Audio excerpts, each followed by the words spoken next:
It's cynical on that. Well, the BBC is worried because there's a decline in appetite for the news, apparently. What better person to put on the image than Zelensky, I thought, but maybe that's a little bit of applied psychology from the BBC. The report, for the basis of this comes from Reuters, but they say there's a sharp decline in the numbers taking a strong interest in the news in recent years. I think the reality is that there's been a decline in people looking at the legacy news, such as the BBC, because, of course, for UK Column and other news organisations, we've seen a dramatic rise in the number of viewers, but BBC obviously sees a different picture. But if we have a look at their report, I've just taken a little bit out of it. There was 2 journalists. This is the first man, Daniel Rosny. He's saying here only around 10% of people in the UK are classed as active participants. Now, this is a pretty poorly written article, but I believe what he's talking about is active participants in the news. They are largely male, old, and have strong political views. Is this aimed directly at us, Mike? I don't know. And are more highly educated than the rest of the population. Well, this just gives us a little insight into the BBC's mind. And clearly they're very worried at what's happening with news viewership in UK, but also worldwide. If we want to get a little measure of the journalist himself, I went to his Twitter page. It's always good to do that because you see amazing things. But here was the pinned tweet, which is all about the Eurovision podcast. And he also puts at the top some professional news with professional, more or less in inverted commas. So he understands what he's doing. He's putting dross out there. People are responding and turning off. He knows it's dross because he can't call it professional. And it's just incredible what's starting to happen. So here's the other journalist, David Solito. He says the authors, well, it's in a joint statement, to be fair. But between these 2 authors, they're saying this.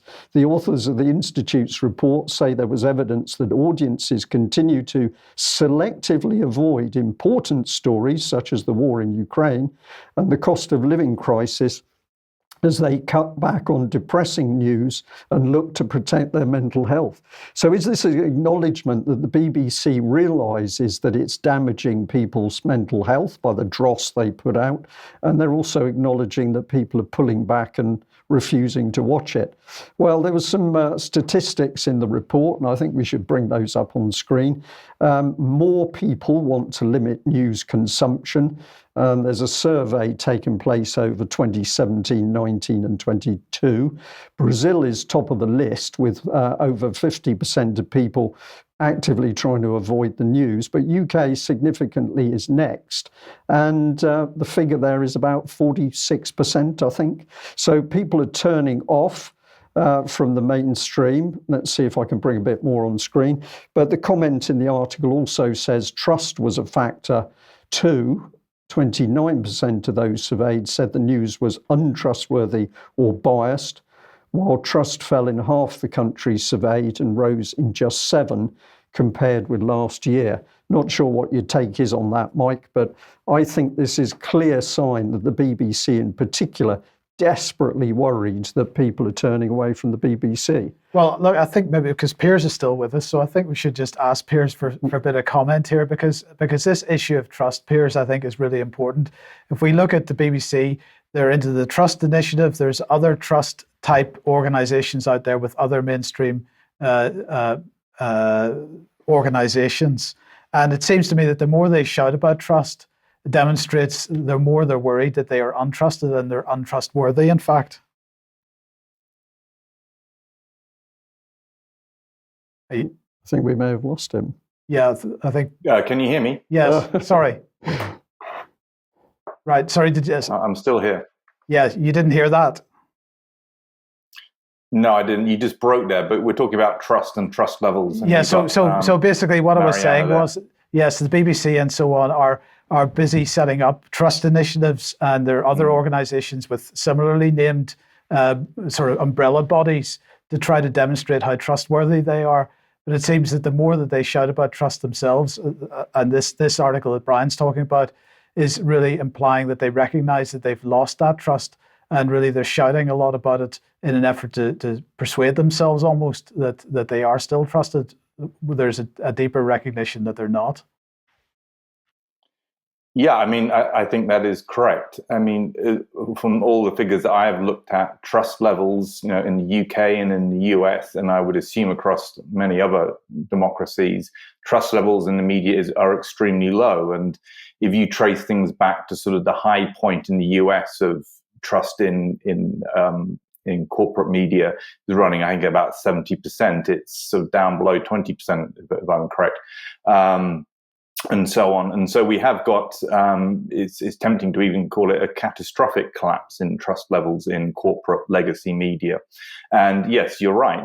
One tactic is to sort of say, well, we need to try and sort of work out why people don't trust us anymore. But the other tactic, of course, is what we see with Marianna Spring and the attempting to define anything outside of the mainstream as disinformation or malinformation, and so on.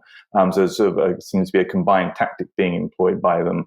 But for sure, we've been through so many events now where, in a sense, the wheels have come off, and COVID is one of them, clearly, that the public is aware at levels we've never seen before, I think, in Western democracies, that corporate media are deeply untrustworthy, closely connected to political and economic power. And, the only sort of path to take now really is to go and start looking at independent media, people who are sort of detached from that, such as UK Column and so on. But, I bet there's a level of self-deception going on within the BBC and some of these people, that people are just untrustworthy because they've gone sort of extremist, etc. But I suspect quite a few people and people higher up in the BBC are fully aware that people are waking up to really, how I describe it, as a level of corruption there is in legacy media. They are supposed to be independent and act as a challenge to power, but they don't, and they haven't done that for years. We've known that in sort of people who study communications and media, and I think there's just an awareness, from some of them, that this is the game's up on that front, and they're losing audiences fast. Yeah, brilliant. Thank you. Okay, well, let's just end the segment by bringing the BBC's Bunny Girl up on the screen. Actually, I've called her the Bunny Girl. I don't know whether to call her the Bunny Girl or BBC's free speech witchfinder general. But could it be that as the BBC realised that its biased brand is being unmasked and viewers are turning away, Marianna is unleashed to try and kill off the competition? Has it got to this stage where the BBC is using its power, its billions of pounds, to actually go out and attack people who are providing a better product, which is undermining the BBC's own power base? I think there's some really big questions to be asked, especially about the Bunny Girl herself.